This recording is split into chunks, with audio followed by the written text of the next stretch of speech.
I'd like to call this meeting to order. Good evening, everyone. I'd like to call the General Business and Finance meeting of July 8th, 2019 to order. I would like to begin by reading a safety notice. In the event of an emergency, please evacuate council chambers to the nearest exit through the chamber doors and obey all instructions given by the clerk. If assistance is required, please see the clerk, Rebecca Mackay. Once you have evacuated the building, please gather in the front parking lot outside of Town Hall. Also, the Town of Lincoln committee and council meetings are posted on our YouTube channel. I'd like to thank the public for attending the meeting this evening. I just want to remind everyone our rules for engagement: to please be respectful while others are speaking and to refrain from clapping. Delegations will have 5 minutes to speak and are asked to stay focused on the agenda item. Please remember to silence all your cellular devices. So for roll call, we have regrets from Mayor Easton, Councillor McPherson, and Councillor Russell. To my left, we have our CAO, Mike Kirkopoulos. We have Councillor Mike Mikulik, Councillor Greg Reimer. To my right, we have Councillor John Pachariva, Councillor Tony Bernay, and all staff are in attendance. And I have not heard from Councillor Regina, if she is attending. Okay, thank you. Are there any declarations of interest? Seeing none. There are no statutory public meetings on the agenda.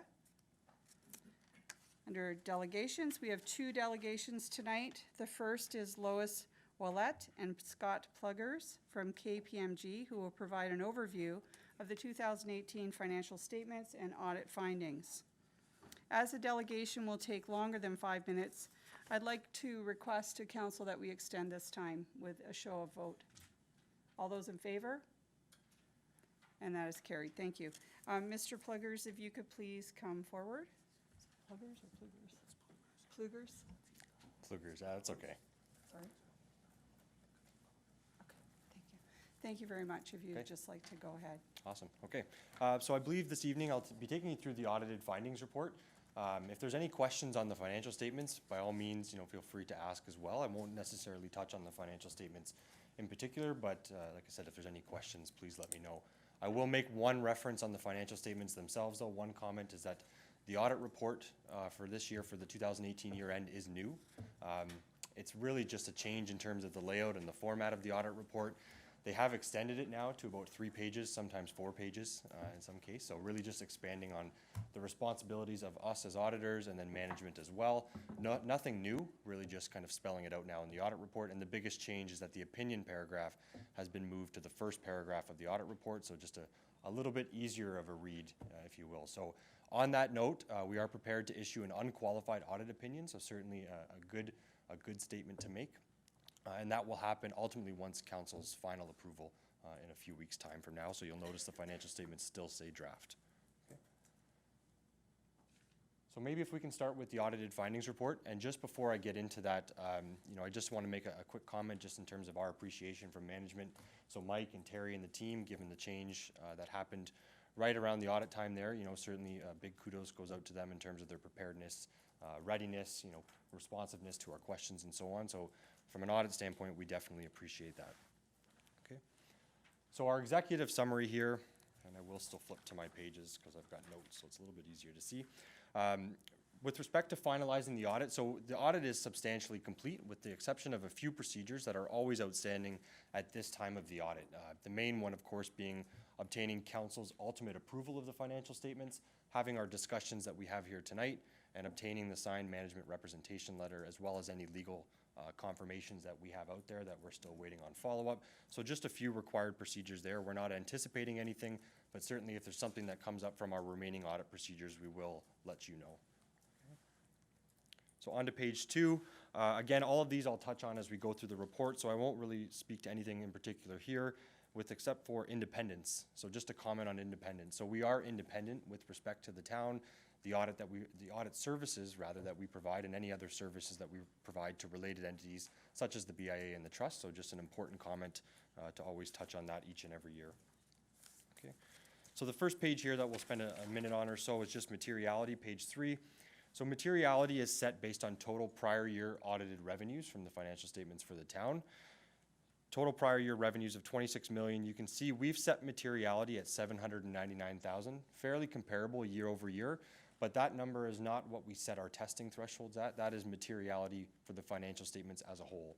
So it's really important, the number here to focus on is that final number, audit misstatement posting threshold at the bottom. So 39,950, that's what we consider anything over and above that to be something other than clearly trivial. So what that means is if we find a difference, if we find an adjustment in the audit, something that's incorrect, or maybe a bit of a disagreement, anything over and above that number, we have to recommend that management correct it. They don't have to correct it, but we have to recommend that that adjustment be made. And then really the number that we drive our testing through is 599,000, that middle number there, performance materiality. So we set that a little bit lower than materiality just to ensure that we satisfy ourselves from an aggregation and a risk standpoint there. You'll see at the bottom, we do highlight, obviously, the corporation of the town of Lincoln, but also Penn West Power as well, given the hydro investment that the town holds. We are also the auditors of the hydro, so we have to consider materiality across the board, given that the hydro numbers do make their way into your financial statements. Okay.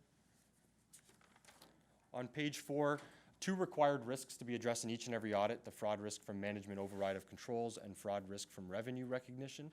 So the fraud risk of management override of controls is present in every organization, whether you're a public sector entity, a public company, and so on. We have addressed that, and no concerns from an audit standpoint in terms of management override of internal controls. With respect to fraud risk from revenue recognition, we have rebutted that risk, really just given the low judgment, if you will, in terms of recognizing revenue in the financial statement. So that's an important distinction there, is that that's fraud risk from revenue recognition, not necessarily fraud as you might think. So. But again, regardless of the procedures that we perform throughout the audit, no concerns from a fraud risk from revenue recognition either. Okay.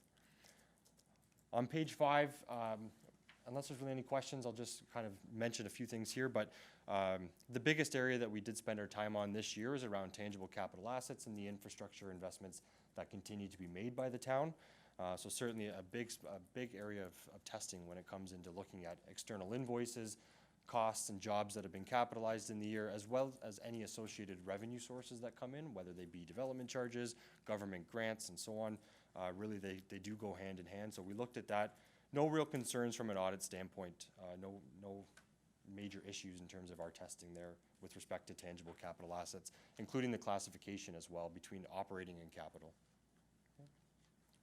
The next slide here just touches on our approach with respect to, again, government transfers and deferred revenue. So looking at that from an obligatory standpoint, ensuring that we understand that the town is recognizing revenue appropriately and in a timely fashion, and when they should be recognizing revenue based on whether it be tangible capital assets or operating expenditures as incurred throughout the year. Okay. So you can see here the biggest change there, the biggest recognition of government transfers or government grants, if you will, and deferred revenue is 3.2 million recognized in the year, of which about 800,000 relates to the gas tax funding that's received annually.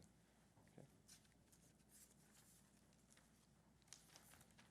So on page 7, accounting estimates. So the first estimate here, the liability for site remediation, something we worked diligently with management and also outside of finance as well, looking at public works and operations, trying to get a full picture of what happened in the year with respect to any potential contamination within the town's boundaries and how that may or may not impact financial statements. So we do work through assessing management's calculation, their inputs, their estimates as well in terms of the length of monitoring and the time of monitoring that has to go on, and those expected annual monitoring costs for any contamination. We consider new contamination as well in the year and any potential impact there. So overall, pages 7 and 8, no concerns from an audit standpoint. If there's any questions, I'm happy to take those. I won't read this verbatim, if you will. But we definitely work through management's process and calculation and understanding how they ensure that that analysis for financial reporting is in fact complete.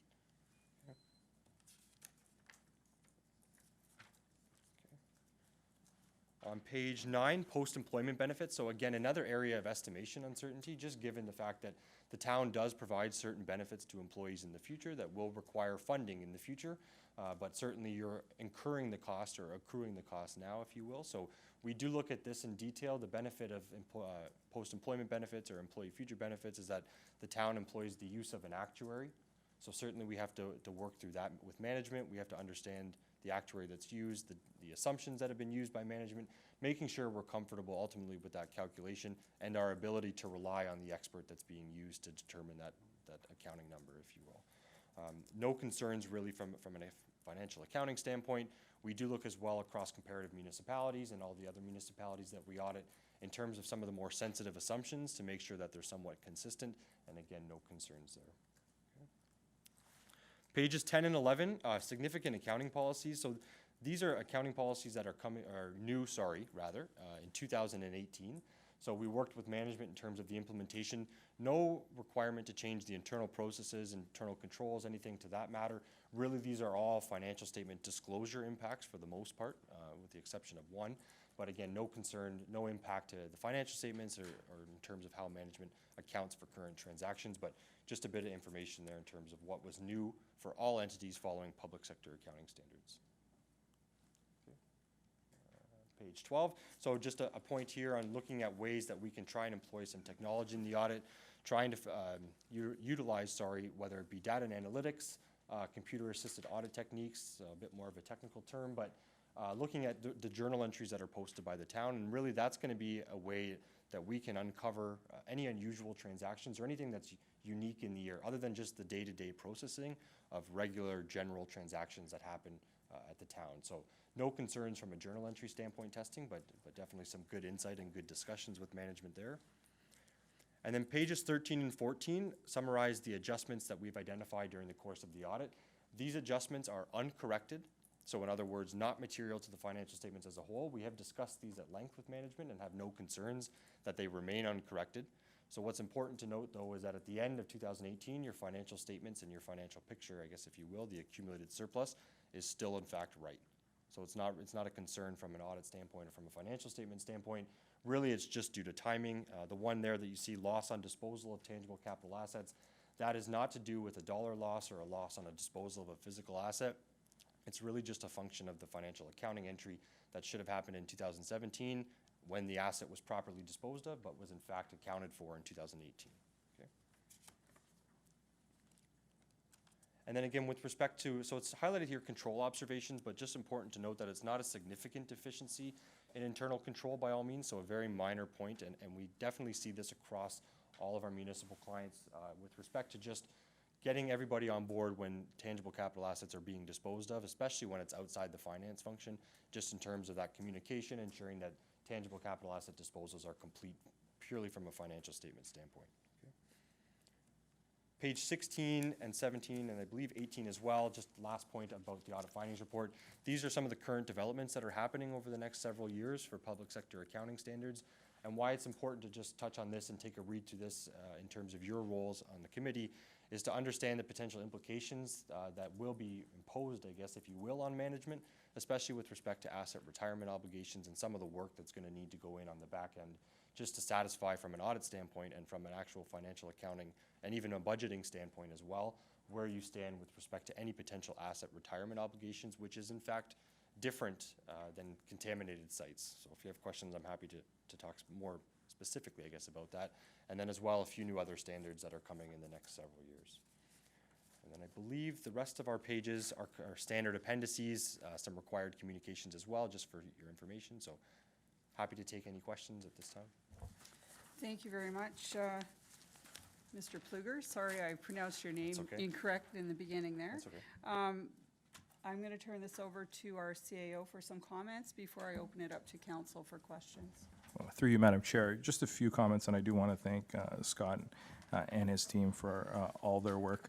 Earlier on in the presentation, Scott spoke about materiality, and I want to take you back to that because I think it was important that when we had the conversation in the debriefing, we talked about the fact that we have over 52,000 transactions that occur on a yearly basis, and through the systems that KPMG uses to conduct our audit, they've tested every single transaction to make sure it's accurate, to make sure what we're recording is appropriate. And I think I highlight that to suggest just the importance of trust and confidence in what Scott and his team are doing, and also what the team here at the town of Lincoln are doing. My second comment is really around kind of the process that we go through, and towards the end of the audit, Scott always sits down with me as your chief bureaucrat and asks me if there's anything that I'm concerned about, anything that has been brought to my attention, anything that may be going on that I want to bring to their attention.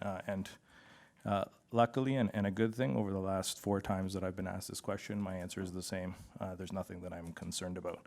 I then asked Scott a particular question, and that question is, what is the state of our financial health? What is our financial position? And I asked Scott that same question this time, and I actually told him, or I asked him to put in writing his thoughts on that. He can definitely speak to his thoughts, but he did say that our financial statements show the town continues to raise funds to be able to invest in infrastructure needs and provide quality services to residents, and that the town has an overall strong financial health. Given the liquidity of significant assets, this is a good sign and a time to invest in our future while being strategic and ensuring the town's resources are protected. So at the end of the day, Scott can definitely speak to that in greater depth and with greater analysis, but I leave that meeting every time I have it with Scott feeling very comfortable and confident when I receive results like that as it relates to our audit. So I did want to share that with members of council, and then staff are here as well as Scott to answer any questions you may have. Thank you very much, Mr. Kirkopoulos. Did you have any further comments that you wanted to add, Scott? No, I think that's a fair point. So, Okay. and certainly if you have questions, I can explain some of the key metrics in terms of how you derive that from looking at the town's financial statements. But, you know, an audit is much more than just looking at what's showing here. So oftentimes it's a little misunderstood in terms of what an audit can and can't do, especially with respect to financial statements. So, you know, we definitely take a fulsome, comprehensive look in terms of the financial reporting controls around there. So maybe not necessarily operationally in terms of outside of finance, but anything that kind of touches your books or touches your records in some capacity, it's at least looked at in some degree, or to some degree, as part of the audit. So any financial reporting process, if you will, that impacts financial numbers is certainly a part of the audit. So yeah, happy to take any questions on the statements or anything on that, to Mike's comments as well. Thank you very much. I'm going to open it up to council if you have any questions.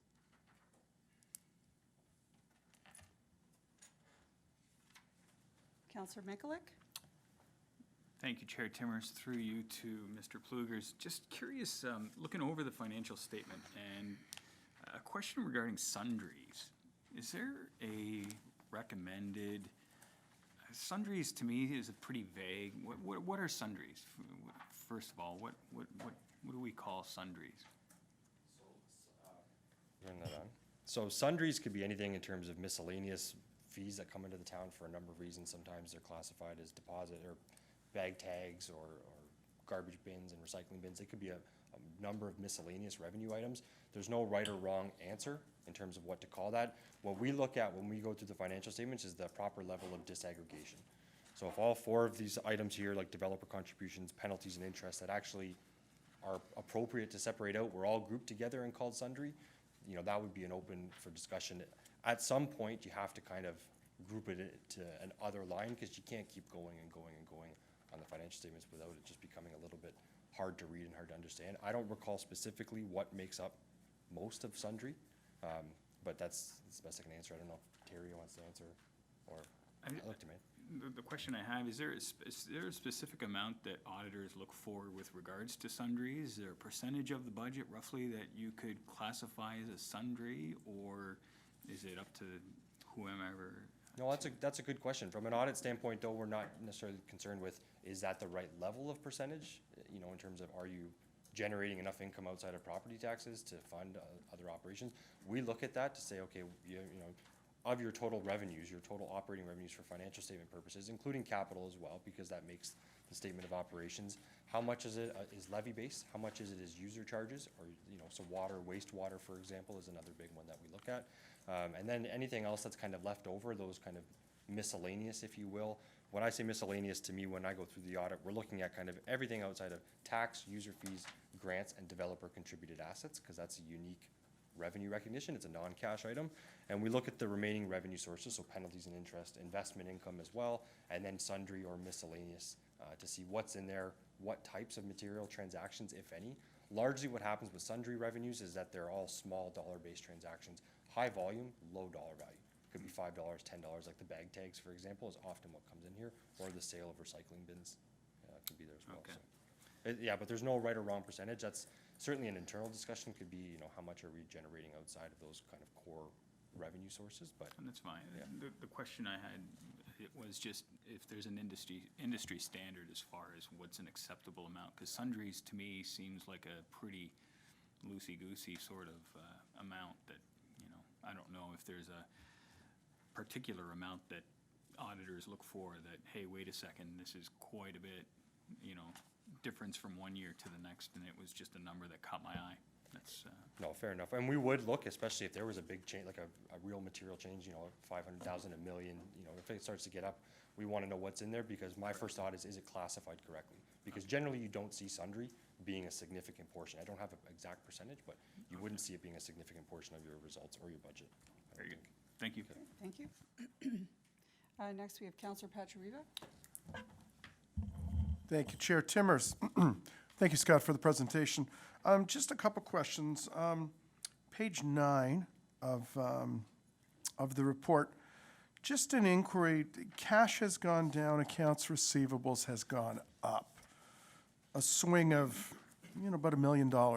Is that a timing issue, or does that cause any red flags to go up or impact cash flow in any sense?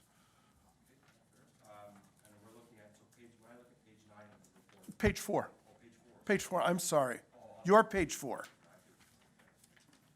Yeah, there we go. So the statement of financial position. Yes. Okay, correct, yeah. Yeah, so no, that's a good observation. So when you look at your total financial assets year over year, and I don't want to go too far, but I will touch on Yeah. to address that. It's certainly from an audit standpoint, it's something we look at. Just from a, you just take a step back when you get your draft financial statements, cash has gone down, receivables have gone up, Yeah. payables have also gone up. Yeah. So when you combine those three things, do you look at that and say, is there potential cause for concern? Mm-hmm. Why are payables being stretched while receivables are going up? You know, oftentimes, is it a property tax issue? Is there concerns in the community that are causing an economic, you know, hardship, if you will, that nobody can pay the property taxes anymore? From a pure audit standpoint, these results don't cause us concern. Okay. But where you see your biggest change on your cash really is the fact that you've got a good surplus that was generated for accounting purposes, Yeah. but a significant investment in capital assets in the year, which caused that decrease in cash. Yeah. And that large payable, for example, is really just due to timing with the region payments. Okay. The receivables, I can't think of what jumps off the page, what's causing that increase, but I know we looked at that, and there was nothing that caused us concern as in terms of potential collectability issues on Yeah, that. okay. Oh, yeah, because it ties into, we've got a report later on in the package tonight that says that fines for late payment of property taxes have actually gone down. So people are paying them on time. So timing issue, that would make a heck of a lot of sense. Another question, page number 9, and this is just your professional opinion. So with respect to tangible capital assets, and we've got the useful life, and we talk about in the municipal world, life cycle costing. So we've got a heck of a lot of financial pressures coming on with climatic change, with replacement of infrastructure. What are your thoughts on stretching some of those to get a year or two more? Are the standards moving? Because we run into this argument at budget time. Sure. You know, so a vehicle, useful life is 15 years, goes up for auction, someone buys it from a construction company, drives it for another 20. Right. So how do we find a sweet spot? How do we refine that to move the needle to the right a bit? Sure. Yeah, no, that's a fair question. So this here, these useful lives are a little bit, hopefully they're not too materially different from what will eventually be done for asset management planning. Okay. So in terms of looking at, you know, you've got a ton of historical information in terms of, okay, we've bought an X number of vehicles over the past 20 years. On average, how long have we kept those vehicles to pure disposal? That should drive that. I mean, when I look at the useful lives, just to answer the first question, the useful lives on here are very comparable across the board to all the municipalities that we look at. And we Okay. have, you know, numerous municipalities where we look at that useful life. If you had a vehicle on here at 30 years, I'd probably question that. You know, it might, from an accounting standpoint, does it make sense? Yeah. You might practically, operationally keep it, but you know, from an accounting standpoint, really that vehicle's only expected to last 15 years at most. I mean, trucks maybe 20, 25, depending on that. Yes, it was that stretching, 15 to 17. For sure. Right, just to give you a little a little leeway. From an a little operational cushion. standpoint and from a asset management planning with the new standards, new like legislative standards outside of financial statements, that's an important discussion and an important metric that needs to be factored in. But this is a good starting point. Yeah. And then to say, you know what, well, over the past 20 years, all of our vehicles, in fact, we kept them for 20 years, not 10, then that's your life cycle costing and you're planning for that. Okay, terrific. Thank you very much. That's okay. Thank you, Counselor Pachariva. Next, we have Counselor Reimer. Thank you, Chair Timmers. Thanks, Scott, for this report. These descriptions are very helpful, so thanks very much for them. I just want clarification or an example on one of them. On page 10 of your report, the inter-entity transactions, you state we don't have any. Do you have an example of what that would be? Inter-entity, so if you had more than one agency, board, or commission, could be an example of an inter-entity transaction. So underneath the city, so larger municipalities might have a full-on library board, a transit commission, multiple business improvement areas. Really, the town has no commonly controlled entities underneath it. When you look at the town as a whole, you have the business improvement area, you have library operations, but it's not a separate entity that receives a separate financial statement, for example. So Okay. it's in all the municipality, all municipal audits we do, and ones with multiple ABCs or multiple boards and commissions, and ones that are standalone, I've never come across this as an example. Okay. It's a very rare standard, but it's really to tag on or tack on to the related party disclosures now, and looking at just the completeness of those transactions. Okay. And one more question. Thank you for that. One more. okay. Just the conversation that Mike alluded to that you had, and the metrics you use. Is there anything that you compare within the, like, could you expand on a little bit? Do you compare within a municipality? Do you compare provincially, like to like-sized municipalities, or just maybe expand a little bit on? Sure. So Mike and I did have that discussion in terms of comparative municipalities. One of the hardest things is actually defining your comparators, right? So if you're, as the town of Lincoln, do you say St. Catharines is your comparator? Do you say Hamilton's your comparator? Right, you got to find that right level in terms of that. When we look at it from a financial health indicator, just overall picture, there's a little bit of a different thing. And the one number I'll point you to on the financial statements is the net financial asset. So page 4 of the financial statements, and it's that net financial asset number. So when Mike and I talk and discuss about, what does the financial health look like and what does the position of the town, like what do these financial statements tell you when you actually read them? That net financial asset number is a good number to see. When you see that number continue to draw down year over year by leaps and bounds, right, 10, 12, 15 million a year, that means that you're spending faster than you're raising. What we often see in municipalities, it's rare, but it can happen, and some clients do have net debt positions, which is mean you've spent more for something you're gonna now have to raise money for in the future, whether it be through property taxes or user fee rates increases and so on. So that number there, the fact that it decreased over the year doesn't cause concern, because you are, coming into a period of infrastructure, especially last year, and I'm assuming the next couple of years as well. You'll see that number fluctuate, but you have good, what we'll call reserve and reserve fund balances. I recognize cash has decreased quite a bit, but you've got a good, strong investment balance still. So that is as liquid as can be in some cases of cash. The other part, or the other way to look at that in terms of being in good financial health as a town when you look at the financial statements is actually, and I don't know what the note is, I think it's note 10 off the top. Yeah, your accumulated surplus note. If you were to add up your reserve and reserve funds and compare that to the sum of your cash and investments, if your cash and investments are greater than your reserve and reserve funds, that's a good sign. What you don't want to see is that you've got cash and investment balances that are lower than what you think are in reserves, because now how are you going to fund those? So just from an overall financial health picture, those are really two ways to look at municipal set of statements and see how are we doing, and do we have the resources available to continue to invest as we need to, if that helps. Great. Yeah, no, thanks very much. Okay. Thanks. Thank you, Counselor Reimer. And next, we have Counselor Regina. Thank you, Chair Timmers. So note number 14 regarding contingent liabilities. So $50 million per occurrence. Do you feel that this is an adequate number to protect our municipality, our financial health? That's definitely a tough thing to answer. I would hope that your insurance advisors could give a good advice. We see in terms of, when I just think of all of the other municipal statements, I'm trying to think of numbers off the top, 50 million might be on the higher end, and these are all public set of statements that are available through AMO, but 20 million on average, right, through occurrence, because the higher that is, it's a hard question for me to answer, and in all the years that I've been involved in the town audit, which is almost 7 years now, I haven't seen anything where that's been a risk or been a factor in terms of the day-to-day operations, or where that's had to be covered or used, if you will, so, but that's a hard, yeah. From an audit standpoint, I know I can tell you what the ranges are in terms of what I see at other municipalities, I guess that but was- whether or not that's the right number for the town, would be hard maybe for me to say as an auditor, but I've seen ranges of 20 million. I think the town of Lincoln might be the highest that we have. But I'd have to double check, don't quote me to that. Okay. Quote me to that, but 50 million is high. Generally, when I read them, it's 20 million. I don't think I've seen any that are 10 million, but generally they're 20 million that I've seen. Okay, that's interesting, thank you. Thank you, Councillor Rajima. Thank you, Scott. So all in all, it seems we are in very good financial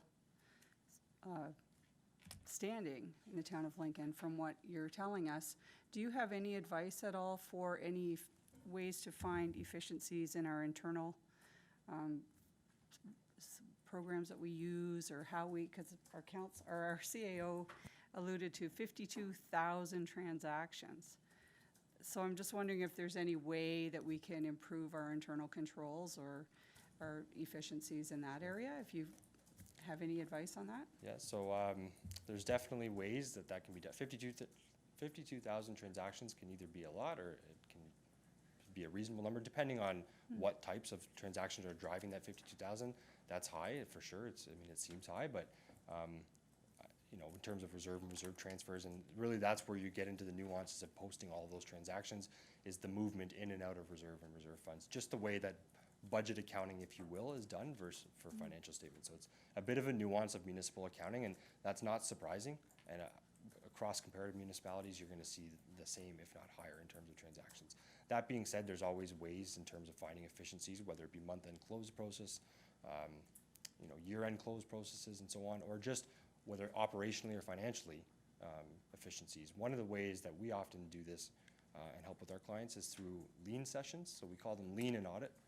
Is a session really that can be run, and what lean and audit is a version of a Six Sigma, hopefully I can say that right, efficiency process, where we basically get everybody in a room in terms of the desired process that you're looking to cover, map it out and see, okay, where's the pain points, where is it taking a long time, are there issues, you know, duplication of efforts is often what we find when you get 2 or 3 people in the same room saying, I didn't know you did that, I do that as well, right? And then that's where some of those efficiency points can become. That's really just scratching the surface, and it's at a very high level, largely sticking to financial processes or financial controls, but certainly applicable to operations outside of finance.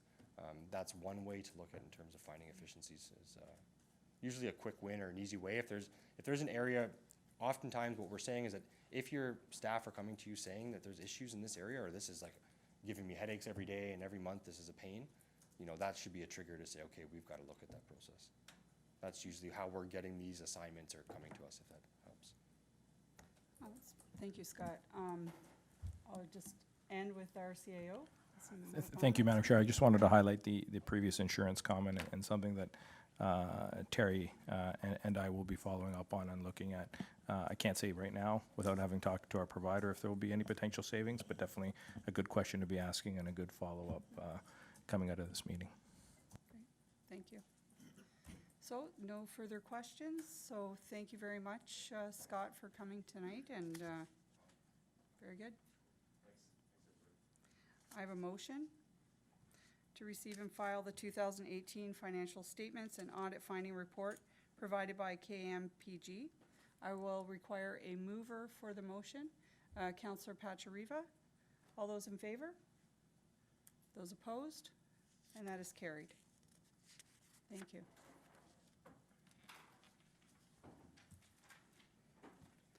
Our next delegation this evening is Kim Rossi from Pathstones Mental Health, who will be speaking to item 7.2 CS-18-19, funding request for youth mental health walk-in clinic.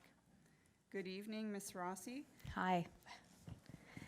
Thanks so much for the time tonight and for putting us on your agenda. I'm the Director of Philanthropy and PR at Pathstone.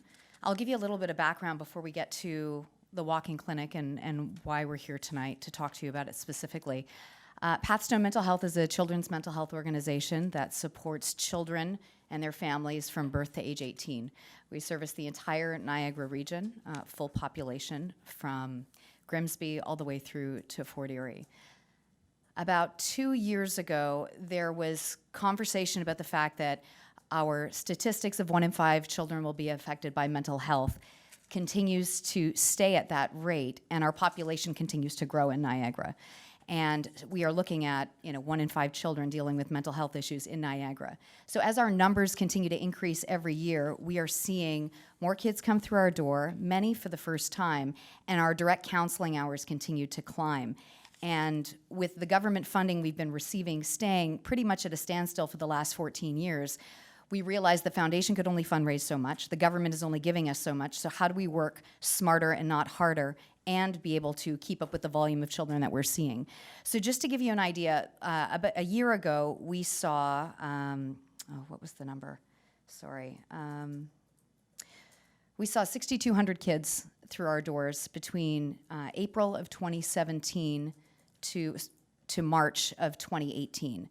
We just got our numbers for the next 12 months that followed, and we saw a 21% increase of children through our doors at 7,600. Again, many of them coming through the doors, 4,900 of them for the first time. So it's the first time they've been coming to Pathstone. The direct counseling hours from 2017 to 2018 were 113,000 direct counseling hours. So that's one-on-one therapy. In the last 12 months, we reduced that number by about 42% to 60,000 counseling hours. And we know exactly why that was able to happen. So a year and a half ago, just over a year ago, we opened up the Here and Now walk-in clinic at Pathstone. It was 3 days of walk-in service, 21 hours of service a week. Kids could show up with their family with no appointment, no cost, and no OHIP card. That changed the model of mental health care for us. We know a couple of things about mental health, especially when it comes to children. 70% of mental health issues stem from childhood, and the longer a child waits with a mental health issue, the worse the outcome and the more complex their case becomes.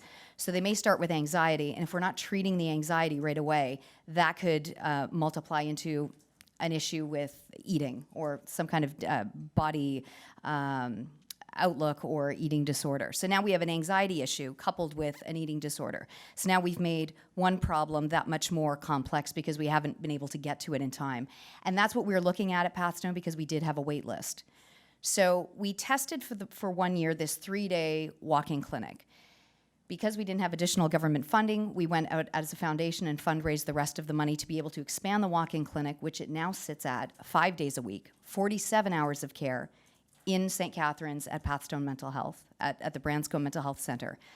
Again, those numbers, the counseling numbers that we started to see through walk-in showed a few things. We did a lot of data collection when we went from 3 days to 5. We looked at why they were coming to see us, if they were on our wait list, whether they were coming back. And what we noticed was, yes, these were kids on the wait list that were coming to walk-in because they could just show up. They were also kids that would never go to therapy, so they were testing the water to see if it was right for them. They would never make an appointment, and they just needed to be validated. So most were coming for 1 session, maybe 2, and if they were coming for a third, we were flagging them and then looking at them for a longer-term program. What we're finding is 90% of mental health cases don't need a long-term program. We don't need to be counseling them for a year, 2 years, however long it might take. Most are 1 or 2 or 3 sessions if we get to them right away. Hence the reason for the satellite walk-in clinics that we're talking to you about tonight. St. Catharines and the region as a whole is logistically, from a transit standpoint, is very difficult to get from one end of the region to the other. We know that. So what we wanted to do at Pathstone is start reaching out into community to be present with a similar model of walk-in clinic. So again, this is a test that we're doing this year. We're going into municipalities 1 day a week. Hours that we find are most well received are from 11:30, so just before lunch, to 7:30 at night, last session being taken at about 6. So we can deal with kindergartners that are getting out of school early or kids that aren't even in school yet, and then after work and being able to address that. Even lunch breaks, we do see kids coming to walk-in clinic. So currently, we are present with these satellite walk-in clinics in the following areas: Welland, Port Colborne, Fort Erie, Niagara Falls, and we're hoping you're going to be the 5th.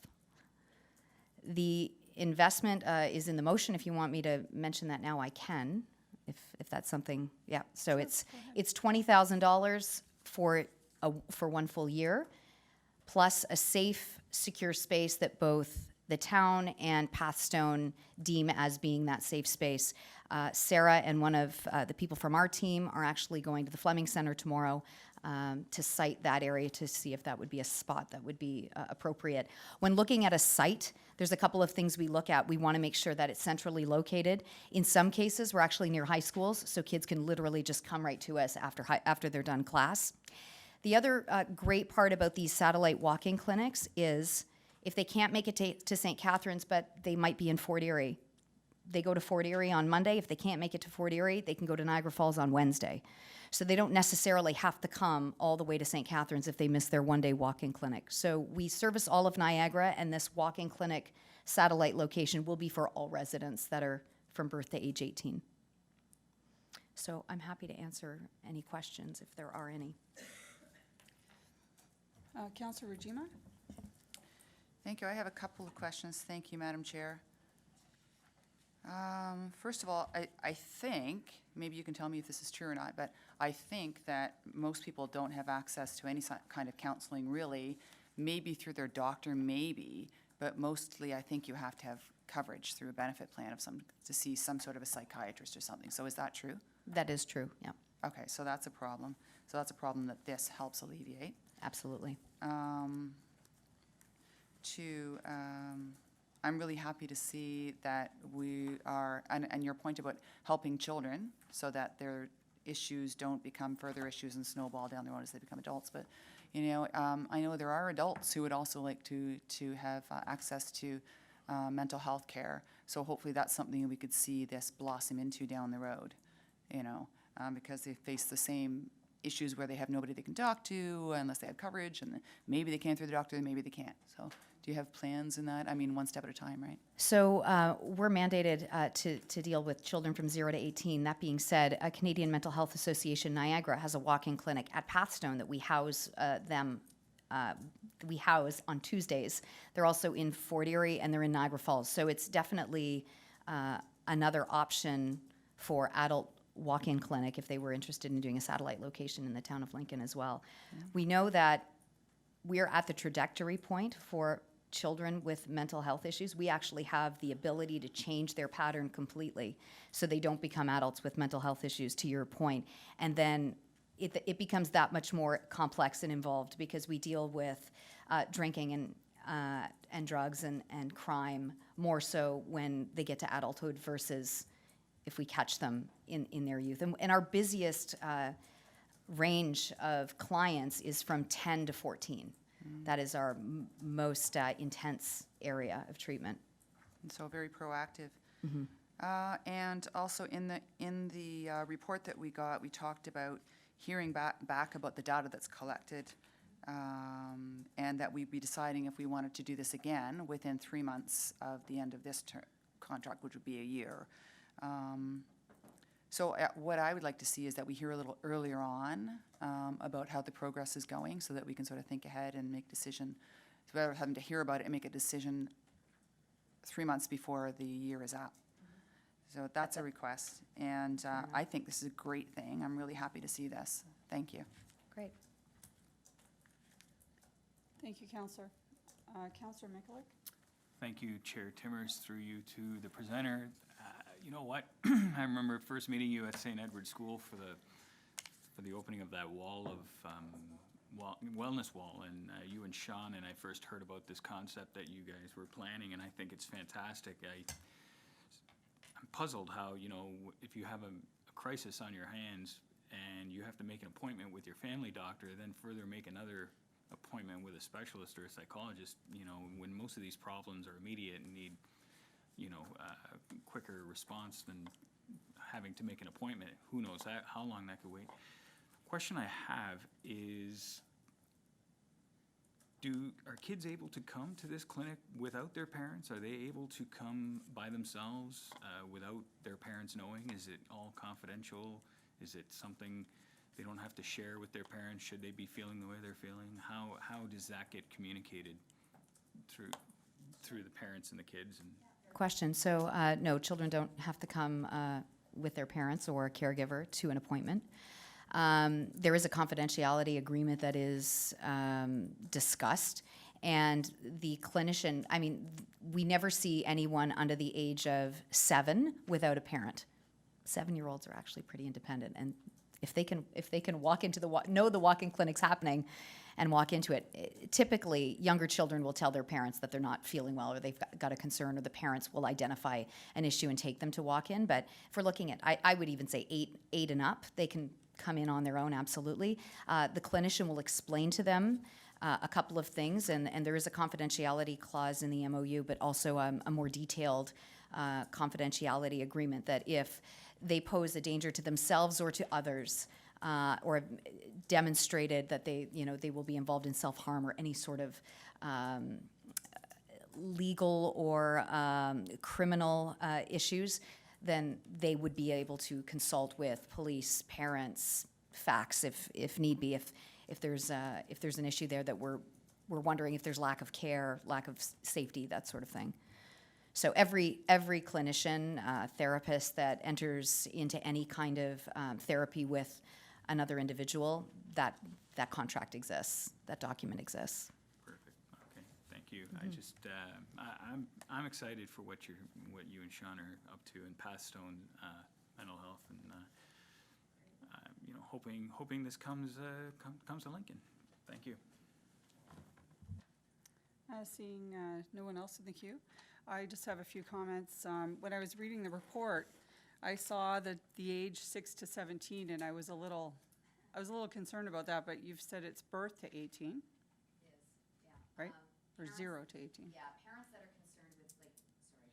parents that are concerned with ages and stages from 0 to around 7 years of age can come in with or without their child just to talk about, hey, I think this is, this seems off. And a lot of times we'll identify mental health issues.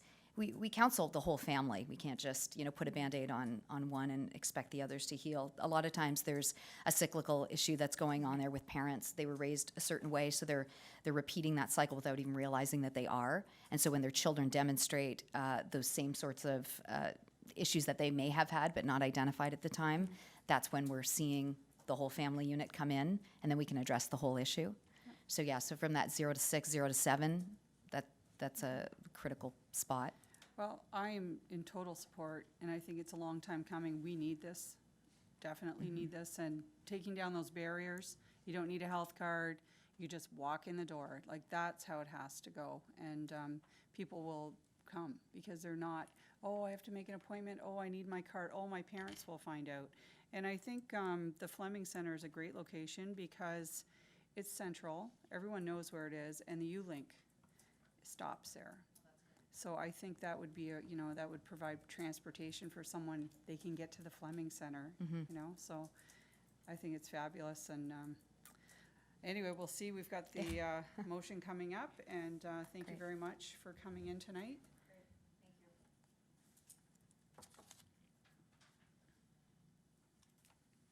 So next we have on our consent agenda, we have 2 items. We have item 6.1, report FN-13-19, 2018 development charges, reserve fund statements, and item 6.2, Lincoln Public Library Board minutes of May 23rd, 2019. And I see Councillor Pachariva. I think you'd like to speak to that. You would like to be lifting one of the items? Oh, I'm sorry. There you go. Quite all right. Thanks, Chair Timmers. Yes, I'd like to lift the Lincoln Public Library Board minutes of May 23rd, 2019, and have them added to the regular agenda so I can speak to an item in the minutes. Okay, very good. Thank you. Thank you, Chair. So we will now be placing the Lincoln Public Library Board minutes of May 23rd, 2019 on the regular agenda item as item 7, on the regular agenda as item 7.7 before the PD 47-19 Animal Care and Control Assigned Contractor Recommendation Reports. Items 7.7 and 7.8 will now be 7.8 and 7.9.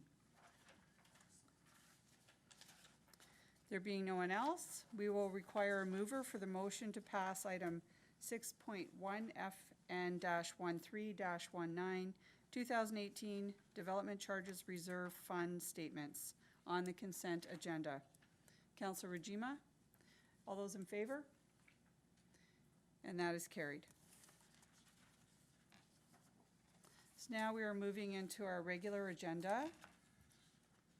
We are considering item 7.1 FN-12-19, 2018 Year-End Treasurer's Report. Are there any questions from council?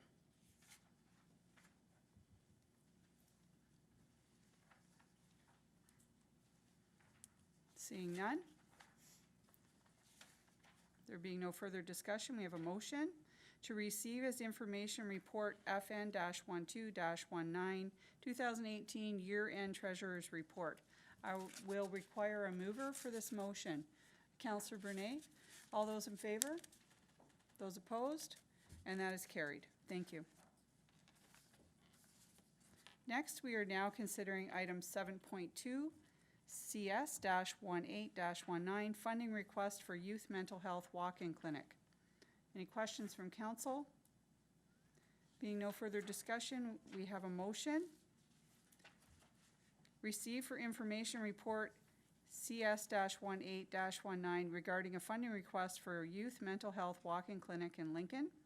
Approve a partnership agreement with Pathstone Mental Health to establish a youth mental health walk-in clinic, herein referred to as Here and Now Walk-in Clinic. Approve one-time funds in the amount of $20,000 from the Building and Facility Reserve Fund for the purpose of supporting the initial implementation of the Here and Now Walk-in Clinic for a term of 1 year. I will require a mover for this motion. Councillor Reimer? All those in favor? And that is carried.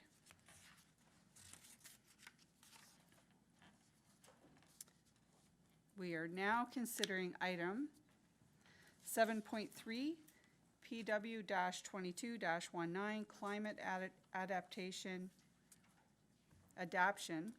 Plan Work Plan Update. Shannon Fernandez will provide a presentation for report.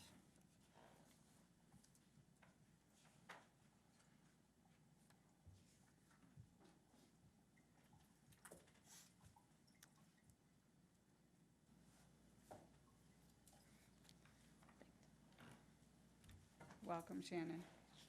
Thank you, Madam Chair.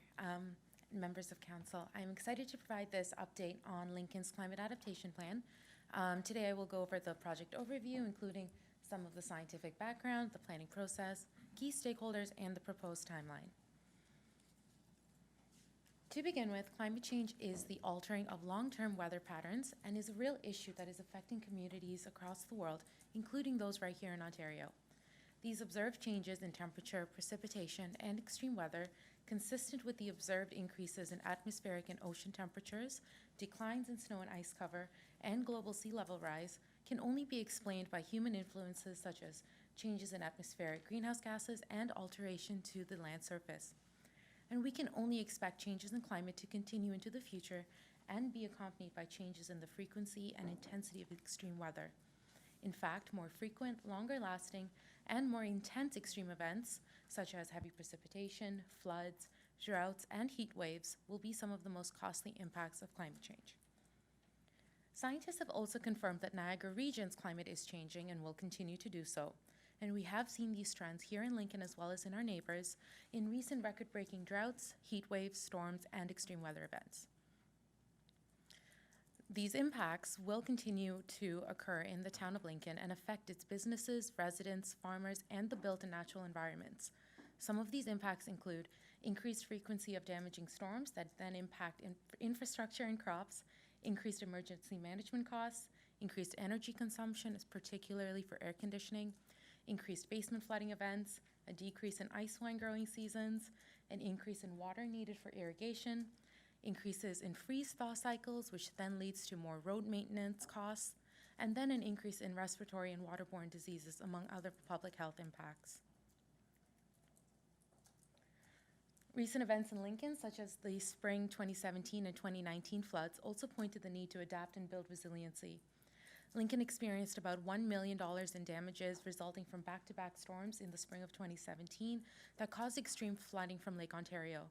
This led to the town's first ever voluntary evacuation notice for residents living near the shoreline and caused significant damages to shoreline roads, as well as to Charles Daly Park and sewer systems in Jordan and Campton. In spring 2019, significant rainfall and winds led to the town's second voluntary evacuation notice, as well as further shoreline damage, flooding, beach closures, and damage to boardwalks at Charles Daly Park. Given the local nature of many climate impacts, just like these floods, municipalities are often the front line to manage risks, protect community safety, and promote economic sustainability. Local governments recognize the unique and critical role that municipalities play in managing the risks of a changing climate through both mitigation and adaptation actions. Now, this project will focus only on climate adaptation, which refers to the process of adjustment to actual or expected climate and its effects. And an adaptation really seeks to moderate or avoid harm and take advantage of beneficial opportunities, for example, a longer growing summer season. Examples of adaptation actions include increasing the capacity of stormwater management systems, updating disaster management procedures, education initiatives, or modifying outdoor work policies. Thus, the purpose of a climate adaptation plan is to prepare the town of Lincoln to adapt to anticipated climatic change and extreme weather, thereby minimizing the severity of resulting impacts. Now, this will be achieved through, one, a vision for the town of Lincoln's corporate climate adaptation plan, identification of the potential impacts related to climate change and extreme weather and its impacts on the town's infrastructure, assets, operations, and services, prioritize adaptation actions to reduce risks and vulnerabilities, as well as a detailed implementation plan including estimated costs, funding sources, responsibilities, and a framework to monitor and evaluate progress. The scope of the adaptation plan is limited to the corporation of the town of Lincoln and will outline only how the municipality will adapt its assets, operations, and services. This gives the municipality the opportunity to lead by example and promote environmental, economic, and community sustainability and resilience. Due to the focus on adaptation, greenhouse gas mitigation will be out of scope. Additionally, a community plan that addresses broader community initiatives outside of the town's operational control won't be explored in this project due to time constraints, as well as overlap with some of the projects with Brock University that studies the community perspective. Nevertheless, through conducting these baseline vulnerability and adaptive capacity assessments, this project may identify the need to initiate a community or mitigation plan in the future. And lastly, implementation of the plan is not within scope of this project. However, as I mentioned, the plan will outline the implementation process. Now, the development of an adaptation plan is driven and supported by several initiatives, such as the town's 2014 official plan, which commits to sustainability, reviewing opportunities for reducing the impact of climate change, and incorporating low-impact design and integrated solutions to mitigate environmental impact. Likewise, the 2016 Asset Management Plan states that infrastructure is linked to economic, social, and environmental advancement of a community, and that broader environmental and weather patterns have a direct impact on the reliability of critical infrastructure and services. The update to the Asset Management Plan is occurring in parallel to this project. The 2017 Growth Plan for the Greater Golden Horseshoe also speaks to the need to integrate climate change considerations into planning, managing growth, and planning for more resilient communities and infrastructure. Lastly, through the health, equity, and all policy lens, we can see how adaptation actions such as disaster management, flood protection, education, and building complete communities can help manage some of the impacts that climate change and extreme weather will have on public health. The development of the plan will be driven by the project team and the Niagara Adapts Working Group, and will consist of myself, Jillian Harris, Manager of Environmental Services here at the town, as well as doctors Jessica Blythe and Ryan Plummer, professors at Brock University's Environmental Sustainability Research Center, and who are leading Niagara Adapts, which I'll talk about in a minute. To ensure that the plan reflects staff expertise and corporate priorities and can ultimately be integrated into departmental functions, most of the findings will be derived from workshops with an adaptation steering committee. This steering committee will be multi-departmental, comprised of subject matter experts with diverse experience with the town's communities, infrastructures, assets, and services. Through one-on-one meetings and facilitated workshops, the committee will identify and evaluate risks and vulnerabilities, and then identify adaptation and implementation actions. Ownership for each department's adaptation plan will live on with the department. I also want to highlight that outcomes from this committee will be fed back to the senior management team and to council on a regular basis. The steering committee will also identify a stakeholder advisory group, which will be comprised of individuals and organizations with a variety of experience and expertise with the town's community. I put up a few ideas of stakeholders that we can engage with, but this group is yet to be determined. Along with residents and local businesses, the stakeholder advisory group will evaluate and consult on the planning process, the draft plan, and ensure that it reflects local context and community priorities. As I mentioned, Niagara Adapts is a partnership between Brock University and 7 municipalities in the Niagara region who are all creating climate adaptation plans. The partnership is designed to leverage resources and expertise to enable collaborative climate change adaptation planning and to ensure that all plans, policies, and decisions are really grounded in evidence. Important touch points for this project include ongoing citizen engagement through online surveys, information booths, and workshops, quarterly consultation with SMT and council to ensure that input is obtained from all management levels, and updates to committee twice a year with reports as needed in between. It is important to note that SMT and committee will have input on the adaptation plan, including its vision, action items, and implementation procedures.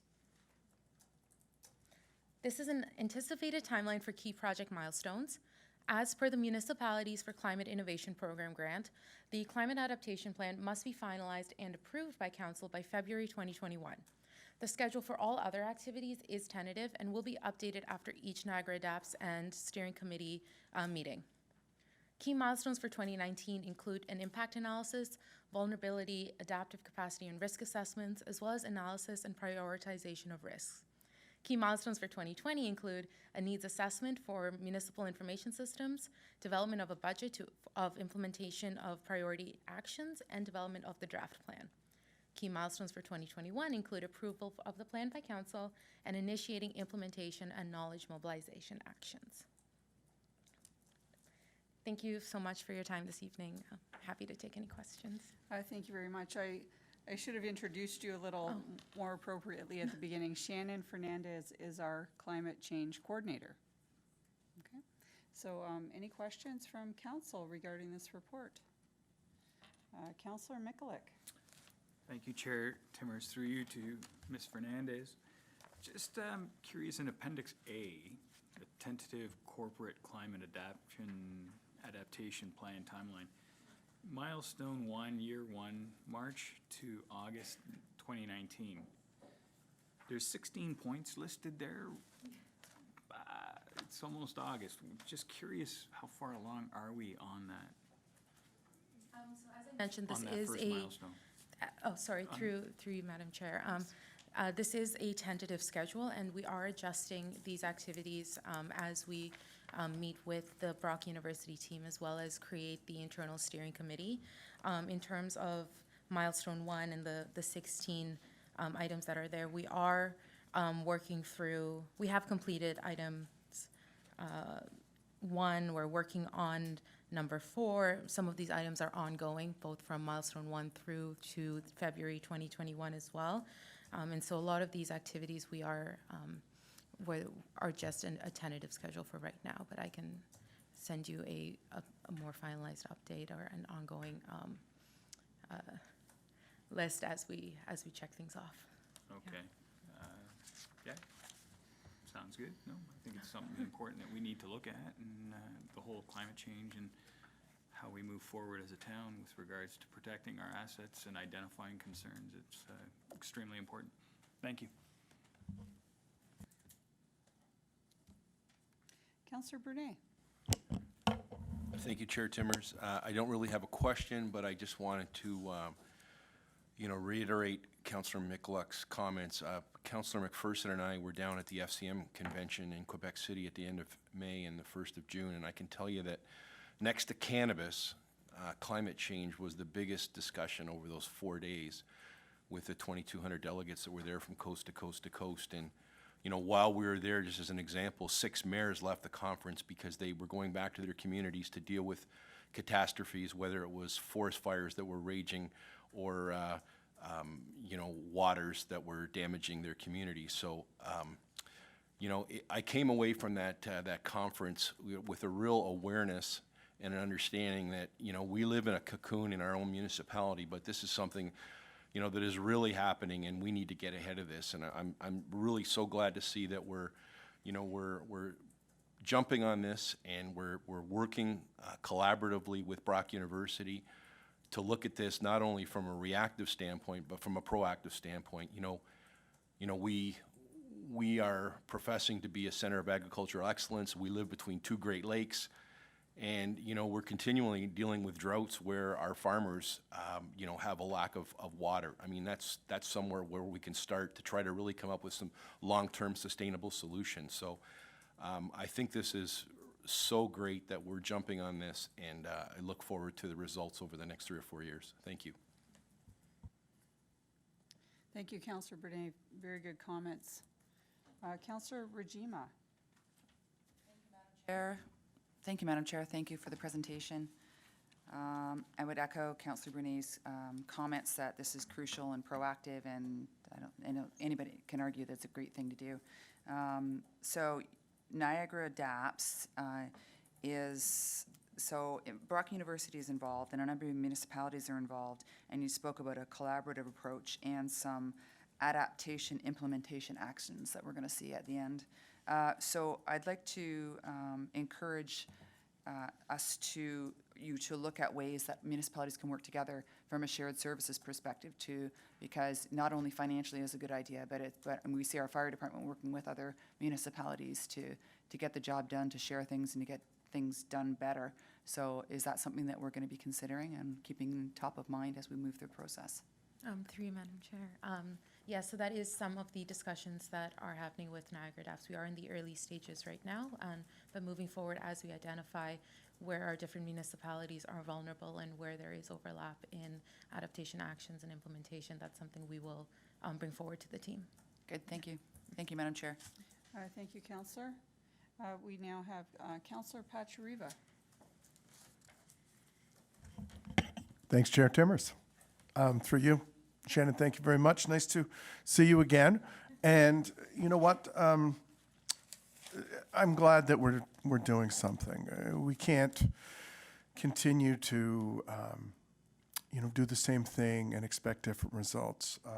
The microburst that Waterdown experienced on the weekend, we had that in 2013. Wiped out 13th Street Bridge. There was a few storm retention ponds that breached. Wondering if we plan on working with the Niagara Peninsula Conservation Authority on this. They're the steward of the watershed, and we've identified Balls Falls, but not them specifically. Through you, Madam Chair. As I mentioned, that is just a very initial tentative list. The actual stakeholders that we will reach out to form that stakeholder advisory group will be identified with the steering committee once the steering committee is identified and meets. But that is definitely working with the NPCA both to consult on the Town of Lincoln's plan as well as with Niagara Adapts as a whole is already in conversation. Okay, terrific. And I think that working collaboratively with a bunch of like-minded groups is a fantastic idea, right? It makes heavy lifting a lot easier. And just wondering too about, I know we're looking, is preventative maintenance going to be part of the scenario that you're looking at? So again, I'll give you an example. Like when the microbursts happened in 2013, looking at how we maintain the infrastructure, cleaning, working with the Conservation Authority. There might be trees in the middle of a watercourse. You can't take them out, but this is going to happen, and it's going to impede the storm runoff. So just wondering if that's going to be part of it. Sure. Thank you, Through you, Madam Chair. It will be one thing that is looked at. So when we go through the risk and vulnerability assessment with each individual department, obviously those vulnerabilities and risks will be identified, and then that's the intent of identifying what potential implementation plans can come into place. And it might be increasing the frequency of cleaning out catch basins. That might be a simple implementation thing, or addressing some of the trees, or kind of an updated maintenance on that. Again, it will all come out as part of the risk and vulnerability assessment, but it will be, items like that will come out within the implementation plan that is generated. Okay. Looking forward to it. Thank you, ladies. Very good, good questions, Counselor. I think, oh, I see Counselor Rajima, you're back on. Okay, I will let you speak, and then I'll add my comments. Thank you, Go Chair ahead, Timmers. Councillor. Thank you. So one of the most impactful thing that we have going on in our municipality right now, is the development of Prudham's Landing. So how are we considering that development, and how is what you're going to be doing going to be feeding into the process that's going on right now at a planning level? They've submitted their draft plan, and they're looking at servicing the property in the near future. So what are we thinking about? Because we're developing at the waterfront there. So what's your view on that, and what we should be doing at this point, and how that's I think going to affect the process? Jillian has some comments there Thank for you. you.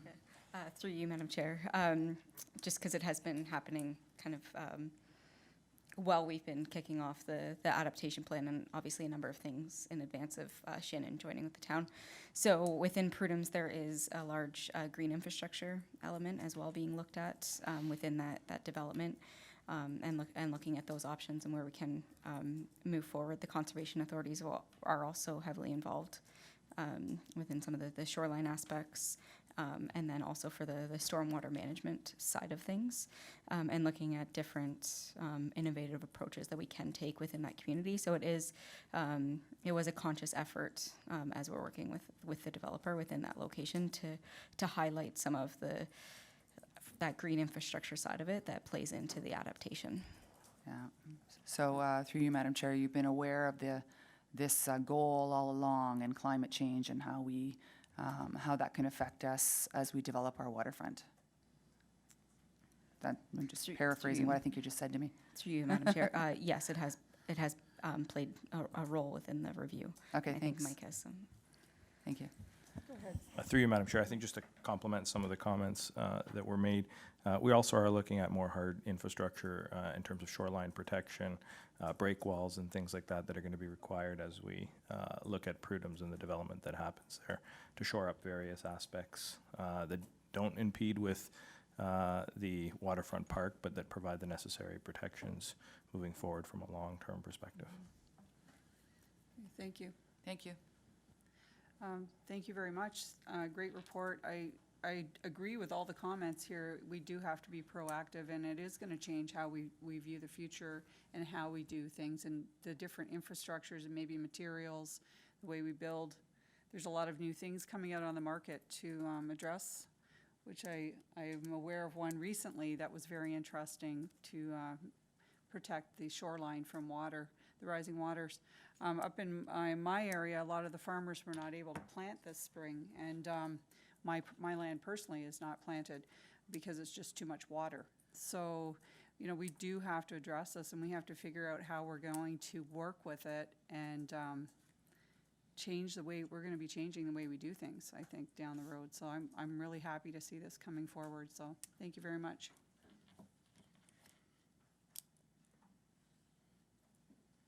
So there being no further discussion, we have a motion. The council receive and file report PW-22-19, Corporate Adaptation Plan. Council endorses the creation of a corporate climate adaptation plan. Council supports the establishment of an adaptation steering committee, and council supports the establishment of a stakeholder advisory group. I require a mover. Councillor Brunet. All those in favor? Those opposed? And that is carried. Thank you. Thank you very much, Shannon and Jillian, for your report. Next, we are considering item 7.4, PW-23-19, Great Lakes Emerging Champions Mini Grant Program Request for Proposal. Where's that? Are there any questions from council regarding this proposal? Seeing none, we have a motion. The council endorses application to the Great Lakes Emerging Champions Mini Grant Program to develop a GI/LID Design Standard Guide and CIP. I require a mover for this motion. Councillor Pachariva, all those in favor? And that is carried. Thank you. We are now considering item 7.5, PW-24-19, Delegation of Approval, Municipal and Regional Provincial Gas Tax Sharing through Joint Canadian Urban Transit Association, CUDA, reporting. Are there any questions from council? Seeing none.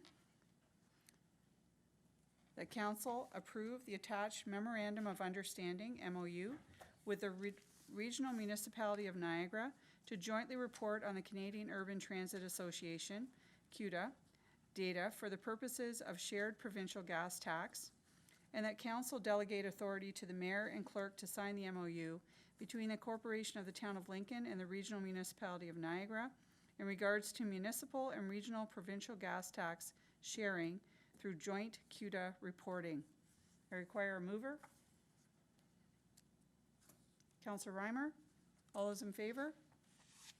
And that is carried. We're now considering item 7.6, AD-10-19, Tourism Funding Recommendation Report. And Paul Deanny, our Economic Development Officer, will speak to this report. Thank you, Paul. Thank you, Chair. And thank you, Committee. Before you this evening is a report outlining staff's recommendation on the tourism money set aside by Council in the 2019 budget. The recommendation before you was put forward following analysis of both the presentations the TVTA made in front of the committee, as well as the needs of the overall tourism industry here in Lincoln. As committee is aware, the town is currently undertaking a tourism strategy, which will ascertain both how we can grow our tourism economy here in Lincoln, as well as the potential for a new governance model for doing tourism differently in our community. The recommendations set forth, staff believe, are in line with the wishes of the committee, given the original parameters set around the funds, and that is to get more people into our community to visit our tourism assets. I look forward to your questions this evening. Thank you. Thank you, Mr. Deanny. Questions from council?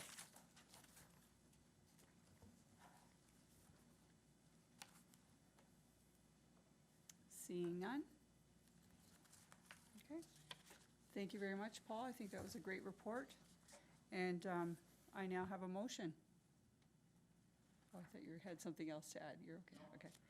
Receive and file report AD-10-19, 2019 Tourism Funding Recommendation Report.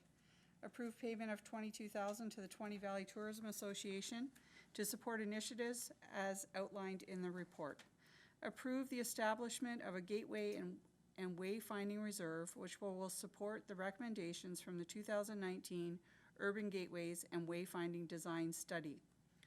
Approve the transfer of $15,000 to the newly established Gateway and Wayfinding Reserve, and approve the use of $15,000 for other town-led initiatives as outlined in the report. I require a mover. Councillor Rajima, all those in favor? Those opposed? And that is carried. We are now considering item 7.7, Lincoln Public Library Board Minutes of May 23rd, 2019. Councillor Pachariva, you requested to lift this item. Did you have comments?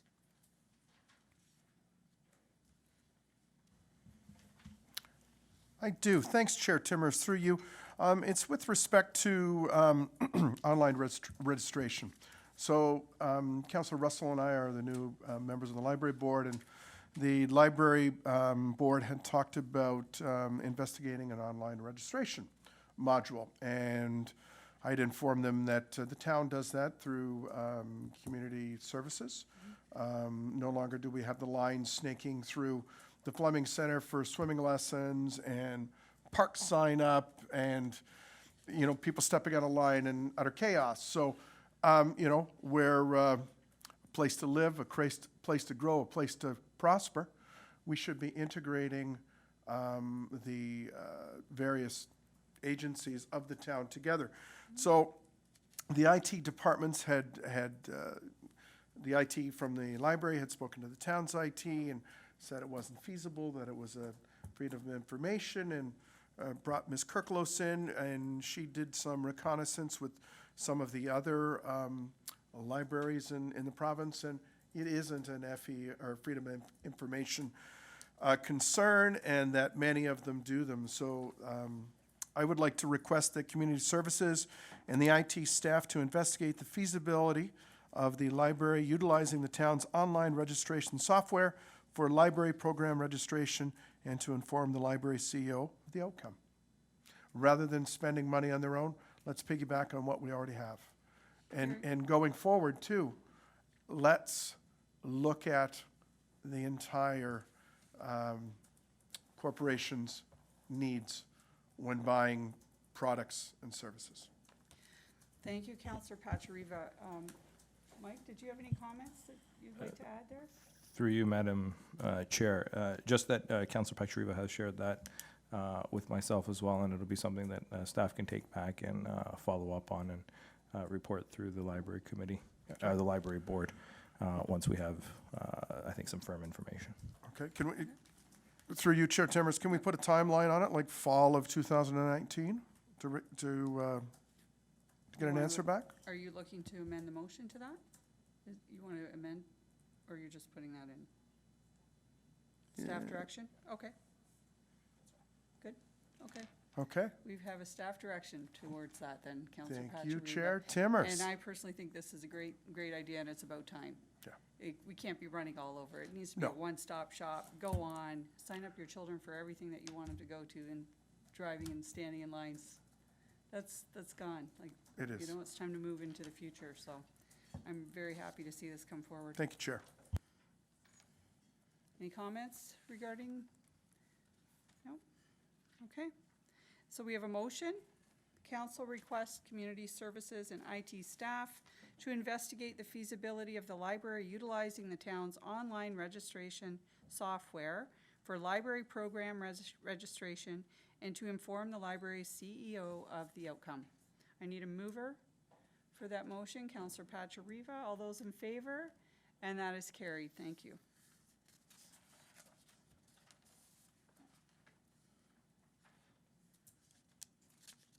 So we are now considering item 7.8 PD-47-19, Animal Care and Control Assigned Contractor Recommendation Report. We will discuss confidential Appendix A under the confidential items section of the agenda. I will require a mover to proceed into closed session. For the purposes of under Section 239 of the Municipal Act, notice is hereby given that committee adjourned to closed session regarding personal matters about an identifiable individual, including municipal or local board employees, in regards to report PD-47-19, Animal Care and Control Assigned Contractor Recommendation Report. I require a mover. Councillor Reimer, all those in favor? And that is carried. So we are now moving into closed session.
So we are now in open session, and I have a motion to approve the town entering into a contract with the Niagara SPCA and Humane Society as the animal care and control assigned contractor.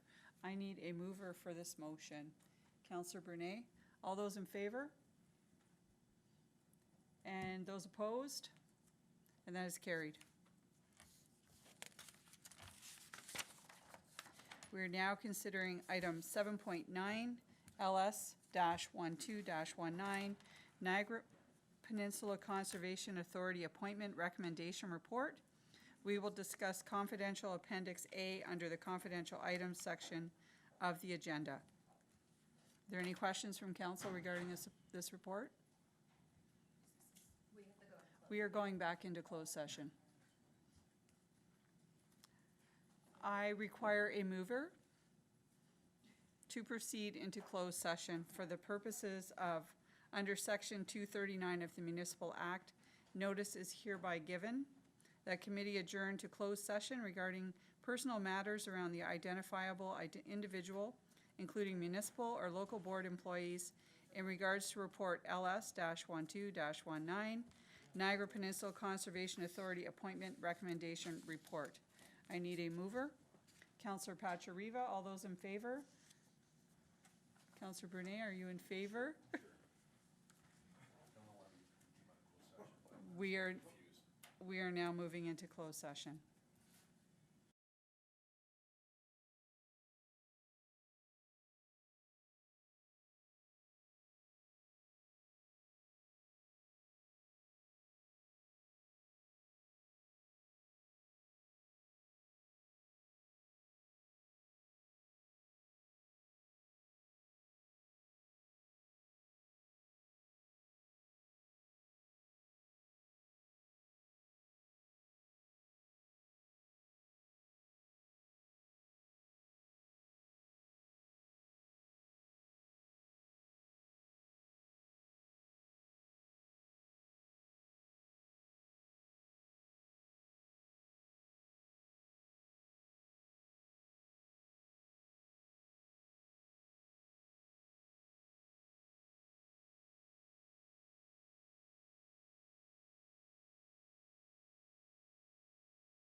Okay, we are now in open session, and I have a motion that council approve and recommend appointment to the Region of Niagara to serve on the Niagara Peninsula Conservation Authority, NPCA, as a citizen representative for the town of Lincoln for the period of August 1st, 2019 to November 15th, 2022, that the appointment of Ken Kowal be forwarded to the Region of Niagara for their consideration and approval. I require a mover. Councillor Reimer? All those in favor? Those opposed? And that is carried. So we are now moving to staff remarks. Do we have any staff remarks this evening? Seeing none? Committee remarks? Do we have any committee remarks? Seeing none? There being no further business, I call this meeting adjourned at 8:25. Thank you.